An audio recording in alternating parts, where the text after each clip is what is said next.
నమస్తే, welcome to my channel. నేను మీ వినోద్.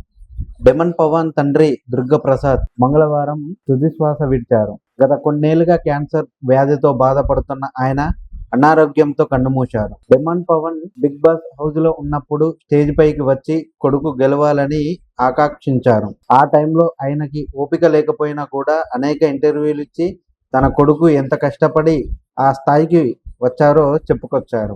అయితే ఆయన క్యాన్సర్ నుంచి మెల్లగా కోలుకుంటున్న తరుణంలో ఈ విషాదం జరగడం కుటుంబాన్ని కలిసివేసింది. Big Boss season 9 contestant Demon Pavan తండ్రి దుర్గప్రసాద్ గారు కన్నుమూశారు. గత కొన్నేళ్లుగా క్యాన్సర్తో బాధపడుతున్న ఆయన తీవ్ర అనారోగ్యంతో మార్చి 10న ఉదయం తుదిశ్వాస విడిచారు. ఆయన స్వస్థలం పశ్చిమ గోదావరి జిల్లా తణుకు. సామాన్యుడిగా బిగ్ బాస్ హౌస్లోకి ఎంట్రీ ఇచ్చిన డెమన్ పవన్ సీజన్ 9లో ఫైనలిస్ట్గా సత్తా చూపించాడు.